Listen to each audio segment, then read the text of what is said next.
Salut les amis, alors aujourd'hui on va faire un petit tuto qui va revenir un petit peu sur cette espèce de grand arc que nous avons vu sur un petit peu tout ce qui a mis de l'huile sur le feu, à savoir on a parlé du prix des grades, on a parlé du tarif exorbitant que l'on pouvait avoir pour avoir des certificats de reconnaissance. On a parlé également de toute cette malversation organisationnelle qui consistait à se faire de l'argent sur le dos des adhérents.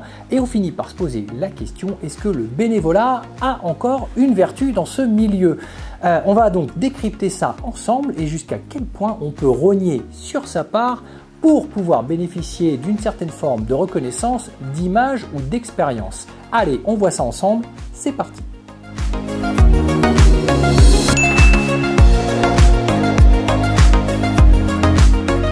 Alors les amis, sachez que le bénévolat profite toujours à quelqu'un. En général, on pourra même dire à quelqu'un d'autre. C'est pas pour rien que la plupart des entreprises, et encore plus dans le monde de l'édition ou on va dire de l'image martiale, on engage des stagiaires ou des personnes qui n'ont pas un contrat définitif, un véritable contrat de 35 heures. On va prendre des personnes qui ne coûtent quasiment rien.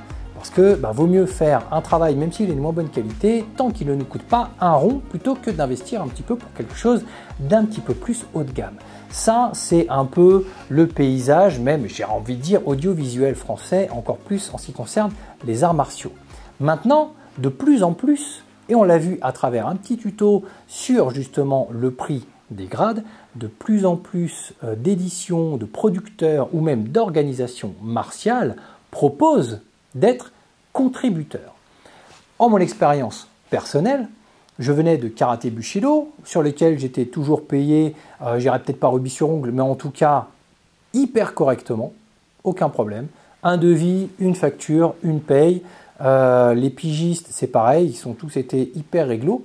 Et rapidement, j'ai été amené à travailler avec d'autres éditeurs qui sont venus me chercher parce que j'avais des contacts, parce que j'avais des capacités de pouvoir filmer un peu partout dans le monde. Donc, me demander de venir travailler pour eux ou avec eux ou en collaboration pour pouvoir monter des projets. Certains projets ont été extraordinaires, ont été très efficaces, des personnes généralement très ouvertes et même au sein même de l'entreprise Karaté Bushido et l'European Magazine, j'ai toujours eu contact avec des personnes extrêmement ouvertes qui m'ont permis de m'exprimer martialement et créativement parlant dans le fait de pouvoir aller chercher et ramener des reportages ici et là pour nourrir le magazine, une très grande capacité d'expression que je n'ai pas forcément retrouvée dans les éditeurs suivants.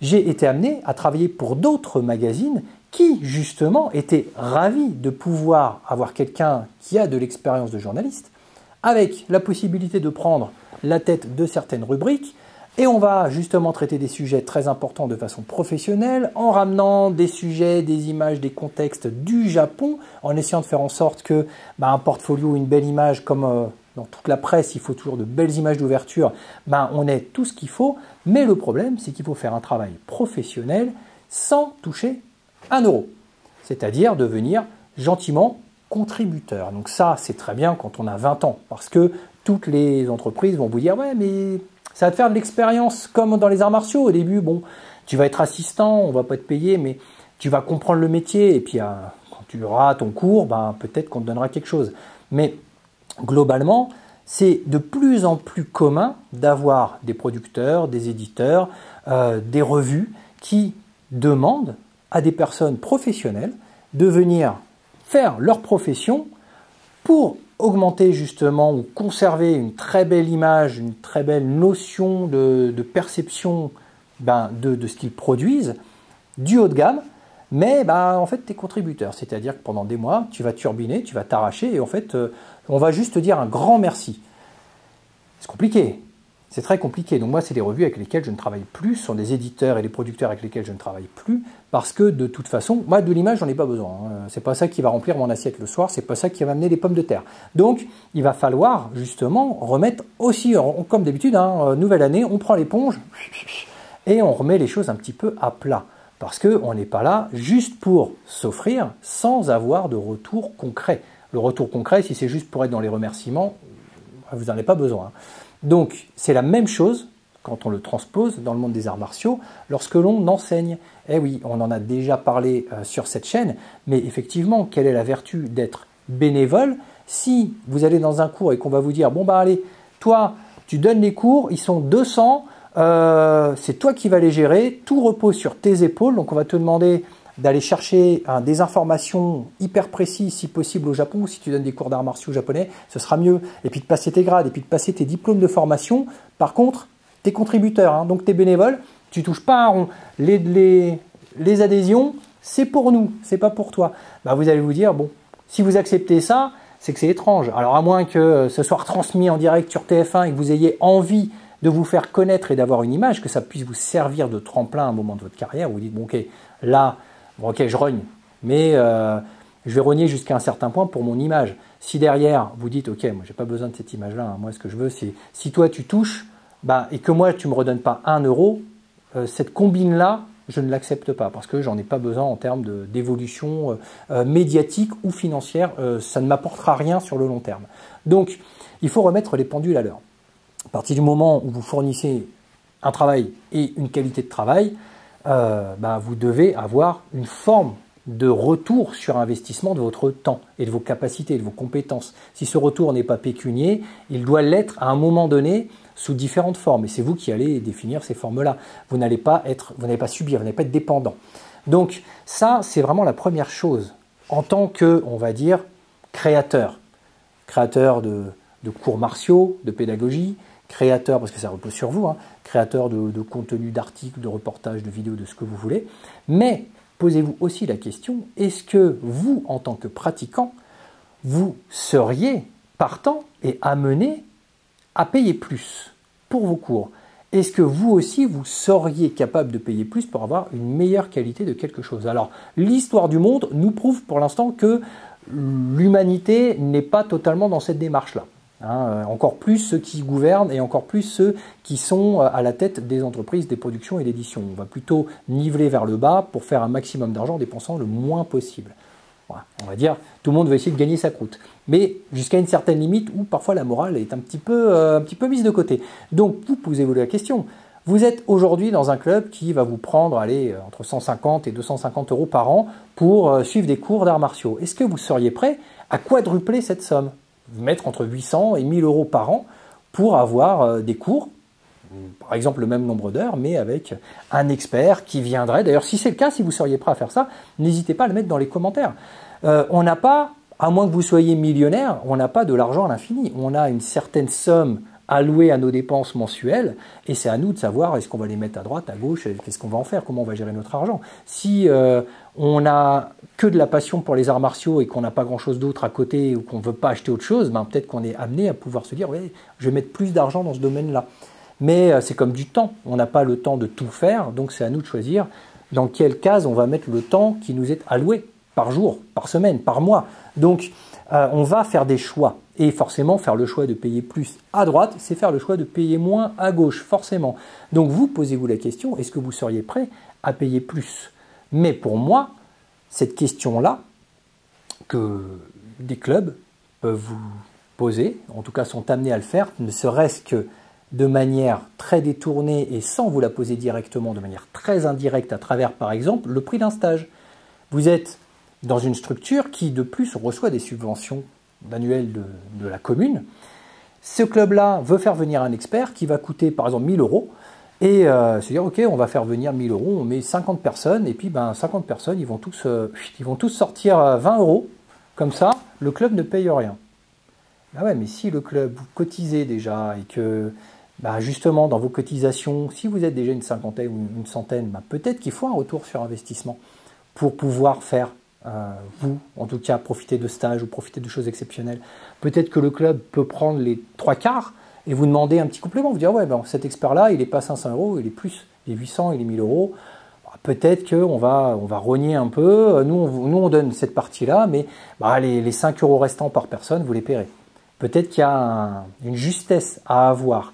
En tout cas, ce n'est pas vous qui devez payer pour les autres. Ce n'est pas à vous de faire tout le temps que les efforts. Mais je sais qu'on est dans une politique nationale qui veut ça. Nos politiciens sont toujours amenés à nous dire que c'est à nous, le peuple, de faire les efforts. Bon, au bout d'un moment, on est dans un dojo, il faut que ça tourne, il faut qu'il y ait cette espèce de logique de payer, mais de retrouver le pourquoi et du comment est-ce qu'on paye. On ne peut pas juste faire tout et n'importe quoi. C'est exactement la même chose dans le monde de l'édition. Moi, je suis évidemment rémunéré pour le travail que je fais auprès des différents éditeurs. Il m'arrive justement de demander à un éditeur de mettre un peu plus d'argent pour certaines choses. Je sais très bien que quand on va faire des DVD à l'autre bout du monde, ça coûte des sous, ça coûte cher, ça coûte au-delà de mon salaire, ça coûte des sous sur place. Mais lorsque je ramène de belles images, et ça depuis les premiers DVD que j'ai pu faire du Japon, mon but, c'est de faire un écrin très luxueux, très haut de gamme, travailler sur la forme, presque cinématographiée, pour justement sublimer le fond, pour montrer à quel point le fond doit être sérieux et le fond est important. On va le mettre en valeur à travers un écrin qui est chouette. Et bien la plupart du temps, les éditeurs m'ont dit non, on a une enveloppe, c'est ça, et le reste, c'est rien. Si tu n'as pas de musique qui peuvent aller avec, t'inquiète, nous on va prendre ce qu'on appelle de la musicomètre. C'est un CD qui contient des musiques gratuites qui en général sont, passez-moi l'expression, complètement dégueulasses. Et on va foutre un son, c'est une sorte de musique d'ascenseur, hein, vraiment, et encore, les ascenseurs, ça, souvent c'est mieux. Et on va mettre, c'est comme vous savez, si vous avez les petits orgues, les bons tant pis, là, les trucs de démo qui sont inécoutables, ben voilà, c'est des CD qui comportent que ça. Regardez même sur YouTube, hein, la musique libre de droit en général c'est inécoutable. Et encore, il y a 20 ans, il n'y avait pas cela, il n'y avait pas YouTube avec ces musiques qui étaient disponibles. Bref, si moi je décide pas de composer, de jouer les musiques, globalement ils vont mettre un truc horrible. Ah ouais, mais je dis non. Si je décide pas de faire un environnement en 3D, de faire des belles images, d'aller chercher un calligraphe pour faire telle ou telle chose, eux ne le paieront pas. Donc bien souvent, dans les DVD que j'ai fait, et même dans les livres que j'ai pu faire, le livre, le fait d'avoir par exemple cette dorure sur la couverture tissée, c'est un petit supplément et donc j'ai décidé de rogner moi sur ma part pour avoir ce petit supplément en plus parce que j'ai envie de garder un bel objet, parce que en tant que créateur, je veux créer un bel objet. Mais j'ai pas rogné à 100% de ma part non plus. Dans les tout derniers DVD de Keio, quand j'ai filmé au Japon et quand j'ai eu les très belles interviews des élèves directs de Maître Funakoshi, les musiques que j'ai voulu mettre dessus, et notamment sur le Nijukun de Maître Mashimo, j'étais voir un studio d'enregistrement à Paris, j'ai engagé un violoncelliste, j'ai engagé des gens pour qui j'ai écrit, pour qui j'ai composé, et on a fait un truc super classe, un truc très haut de gamme. Mais tout ça, encore une fois, l'éditeur, il dit bon, ça si tu le fais, c'est parce que toi, tu as bien envie de le faire. Parce que nous, on ne mettra pas un centime de plus. C'est un petit peu comme dans un club, on vous dirait, toi tu vas donner des cours, notre limite c'est 15 € de l'heure. Après, si toi tu veux les emmener, si tu veux faire des choses, si tu veux prévoir, si tu veux faire des... ce sera à ta charge. Mais nous, c'est 15 €. Si toi tu veux bosser pour 30 ou pour 45, c'est toi qui bosseras. Donc il faut que les choses soient établies. Mais ne jamais se dire, ok, bon, tu veux faire ça, tu sais quoi? Et ça, on me l'a très souvent dit, et pas que des éditions, hein. J'ai des maîtres, des experts qui me disent, tiens, moi je vais dans tel ou tel pays, accompagne-moi, tu vas me filmer. J'ai ok, il me dit, ouais, puis je te paye le voyage, je te paye l'hôtel, je te paye le voyage. Oui, mais bon, moi ok, je t'accompagne, mais moi je vais bosser, je ne vais pas faire le touriste. Si moi je viens filmer, après il faut que je filme, il faut que je dérush, il faut que je monte, il faut que je fasse le son, il faut que je fasse les effets. Et donc ça c'est quoi? C'est du bénévolat. Ouais, mais c'est bon pour ton image, et puis tu as le voyage gratuit. Voyage gratuit, je m'en fous. Hein. Mes éditeurs, évidemment, ils me payent le voyage. Mais surtout, je suis rémunéré pour faire mon travail. D'accord? Donc ça paraît logique. Vous, quand vous allez en déplacement quelque part, on vous paye le déplacement, vous avez votre salaire. Donc, dans ce domaine, vu que c'est un domaine un petit peu flou, on a bien souvent tendance à se laisser emporter par une forme de poudre aux yeux du « ouais, mais c'est bon pour ton image. Et puis, tu viens avec moi je suis X Dan.